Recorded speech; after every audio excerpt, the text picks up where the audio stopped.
दोस्तों अक्सर हमारे जीवन में उतार चढ़ाव आते रहते हैं, सुख और दुख का आना। हम इस बीच इस कंफ्यूजन में रहते हैं कि हमें किस राह में चलना चाहिए। क्या हमें आध्यात्म की राह पर चलकर इस यूनिवर्स को समझना चाहिए, क्या हमें साइंस के थ्रू इस यूनिवर्स को समझना चाहिए, या हमें उन दार्शनिकों के तर्कों को महत्व देना चाहिए। दोस्तों ऐसे सवाल और ऐसे परिस्थितियां, ऐसे समय लोगों के जीवन में आते रहते हैं और उन्हें मन से अशांत करते रहते हैं। मैंने यह पूरा सीरीज इन्हीं बातों पर डिस्कस करने के लिए बनाया है। दोस्तों हम किसी चीज को ऊपर सुनते हैं, उसके बारे में गहराई से कुछ जानते ही नहीं है, तो कंफ्यूजन रहती है। हम कुछ लोगों के बात सुनकर उनको सही मानकर उसी पर रुक जाते हैं और डिटेल में उसको समझ नहीं पाते और खुद से एक्सप्लेन नहीं कर पाते। तो लोगों के दिमाग में हमेशा यह बात आती है कि वह पहला प्रश्न हमारा क्या होगा, कहाँ से समझना स्टार्ट करें। मुझे लगता है कि जिस वक्त हमारे दिमाग में कुछ प्रश्न आता है, हमें वही प्रश्न पर काम करना चाहिए। और मुझे इन बातों ने बहुत ही अशांत किया है और मैंने यह चैनल बनाया है इन सब बातों को डिस्कस करने के लिए। तो इस सीरीज में मैंने साइंस को चुना है। क्यों ना पहले साइंस के थ्रू इस यूनिवर्स को समझा जाए, फिर उसके बाद धर्मों के नजरिए देखेंगे, फिर फिलोसोफर्स के थॉट्स समझेंगे और इस तरह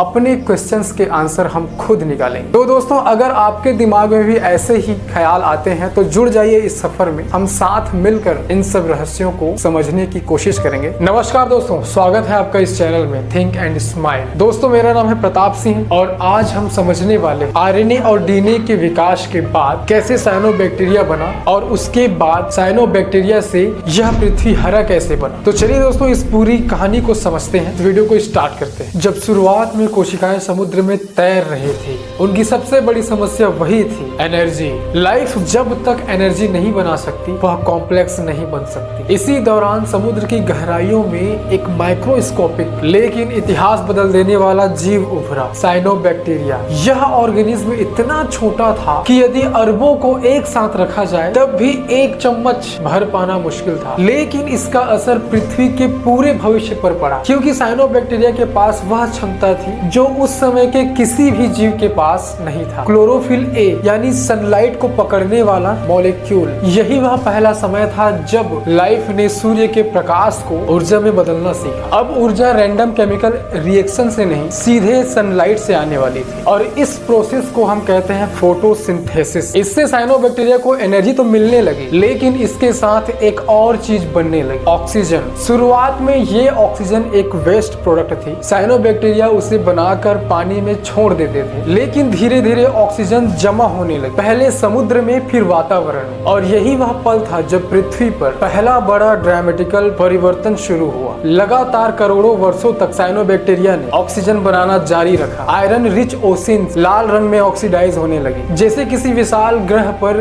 जंग लग रही हो। एटमॉस्फेयर धीरे धीरे बदल रहा था, जहर भरी गैसेस कम हो रही थी और हवा में ऑक्सीजन मिलकर एक प्रोटेक्टिव ओजोन लेयर बना रही थी। यानी सूर्य की खतरनाक किरणें पृथ्वी की सतह तक नहीं पहुंच पा रही थी। सेफ इन्वायरमेंट बनने लगा।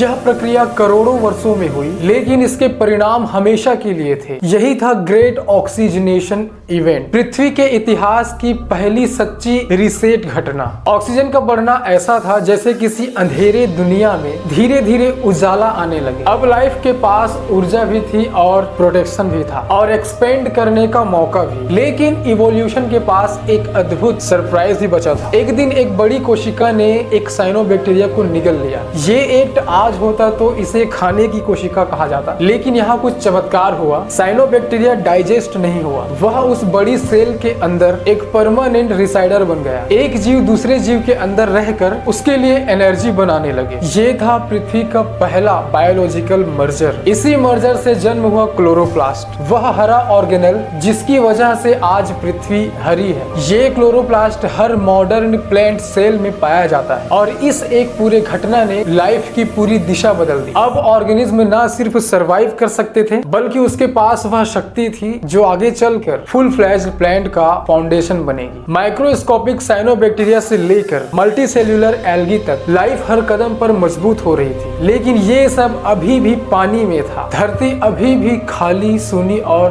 बंजर थी। मैनलैंड पर लाइफ का जीरो एग्जिस्टेंस था। अब बड़ा प्रश्न था, पहली बार भूमि पर कदम किसने रखा और कैसे एक एक्वाटिक ऑर्गेनिज्म जमीन पर टिक पाया। लाइफ अब तक केवल पानी की दुनिया में सीमित थी, oceans, seas, legends, shallow waters. लेकिन समुद्रों में कंपटीशन तेज हो चुका था। हर तरफ माइक्रो ऑर्गेनिज्म, एल्गी और बैक्टीरिया बढ़ रहे थे। सनलाइट गहराई में कम पहुंचती थी, न्यूट्रिएंट्स सीमित थे। धरती की सतह पर दूसरी तरफ हर चीज खाली थी। नो कंपटीशन, नो प्रेडेटर्स और सबसे जरूरी सनलाइट फ्री में उपलब्ध। लेकिन लैंड की सबसे बड़ी समस्या यही थी, पानी का ना होना। पानी के बिना कोई भी कोशिका मिनटों में सूख कर मर जाता। इसलिए लाखों साल तक लाइफ लैंड शब्द सुनकर ही पीछे हट जाती थी। लेकिन इवोल्यूशन हमेशा मौकों की तलाश में रहता है और ऐसे ही एक माइक्रोस्कोपिक एल्गी में एक अद्भुत परिवर्तन हुआ। इस एल्गी की आउटर सरफेस पर एक नई प्रोटेक्टिव लेयर बनी, क्यूटिकल, एक वैक्सी लेयर जो पानी को सेल के अंदर लॉक कर लेती थी। क्यूटिकल एक छोटा बदलाव था, लेकिन इसकी वजह से लाइफ ने पहली बार पानी से बाहर कदम रखने की हिम्मत की। ये पृथ्वी की इवोल्यूशनरी स्टोरी का सबसे साहसिक क्षण था। धीरे धीरे कुछ एल्गी धरती की सतह के गोले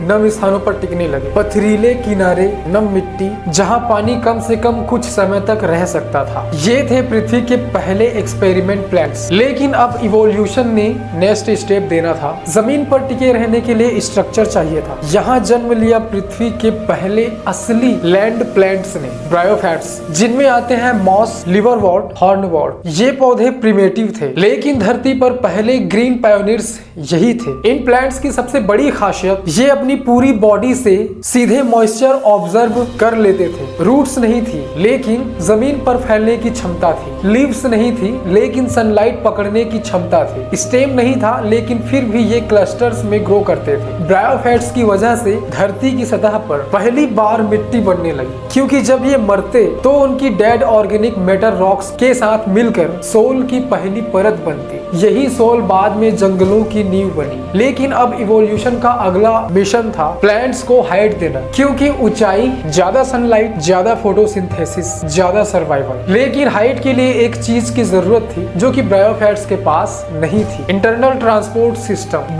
बिना पानी ऊपर पहुंचाए कोई भी प्लांट्स लंबा नहीं हो सकता। और फिर इवोल्यूशन ने प्लांट्स को उसका सबसे बड़ा हथियार दिया, जाइलम और फ्लोएम। ये वे नलियां थी जिनसे प्लांट्स पहली बार पानी और फूड्स को सर्कुलेट कर सके। यह दुनिया का पहला वैस्कुलर सिस्टम था। बस यही से कहानी बदल गई। अब प्लांट छोटे ग्रीन मैट्स नहीं रहे, ये स्ट्रक्चर वाले जीव बन गए। तना, छोटी पत्तियां, ब्रांचेस और अपर राइट ग्रोथ के साथ। यही वो पल था जो पृथ्वी को हरे रंग की असली दी। लेकिन यह सिर्फ बिगिनिंग थी। अगला चरण इससे भी बड़ा था। पृथ्वी पर पहला जंगल बनने वाला था। जाइलम और फ्लोएम के आने के बाद लाइफ ने पहली बार ऊपर उठना सीखा। प्लांट सिर्फ जमीन पर फैले हुए हरे धब्बे नहीं थे, बल्कि खड़े होने वाले जीव बन चुके थे। यह बदलाव जितना साधारण लगता है, वास्तविकता में यह पृथ्वी की सबसे बड़ी स्ट्रक्चरल इवोल्यूशन थी, क्योंकि अब पौधे पानी को कई फीट ऊपर भेज सकते थे, फोटोसिंथेसिस ज्यादा कर सकते थे, ऊर्जा स्टोर कर सकते थे और सबसे जरूरी,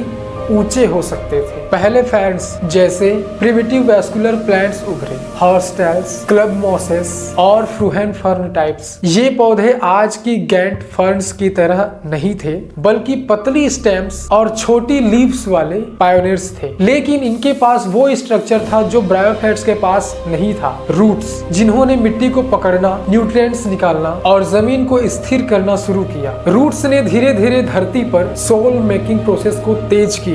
dead plants matter plus microbial activity ने पहली बार न्यूट्रिएंट रिच सोल बनाना शुरू किया। अब कॉन्सेप्ट तैयार था एक नए इकोसिस्टम के जन्म के लिए, और यह इकोसिस्टम था अर्थ का पहला जंगल। लगभग 385 मिलियन साल पहले पृथ्वी ने एक ऐसा दृश्य देखा जो आज हमें नॉर्मल लगता है, लेकिन उस समय अनइमेजिनेबल था। धरती के बड़े हिस्से पर 10 से 30 मीटर ऊंचे पेड़ खड़े थे। ये थे आर्कियोप्टेरिस, लेपिडोडेंड्रन एंसेस्टर्स, प्रोजिम्नोस्पर्म, क्लोरोक्सलोपसाइड्स। इन पौधों ने पहली बार कैनोपी बनाई, यानी पत्तियों की छत जो सनलाइट को नीचे तक आने नहीं देती थी। ये पूरी पृथ्वी का पहला मल्टी लेयर्ड फॉरेस्ट था। ऊपर कैनोपी, बीच में श्रब्स और नीचे मॉस और लिवरवॉर्ट्स। फॉरेस्ट इकोसिस्टम ने पृथ्वी की हवा और मौसम पर गहरा प्रभाव डाला। ऑक्सीजन का लेवल तेजी से बढ़ा, टेम्परेचर स्टेबलाइज होने लगा, सोल और गहरी बनी, बारिश के पैटर्न्स बदल गए, ह्यूमिडिटी बढ़ गई, एनिमल्स के लिए ये इन्वायरमेंट आइडल स्थल बन गया था। पहले इंसेक्ट यही पनपे, मेगानेउरा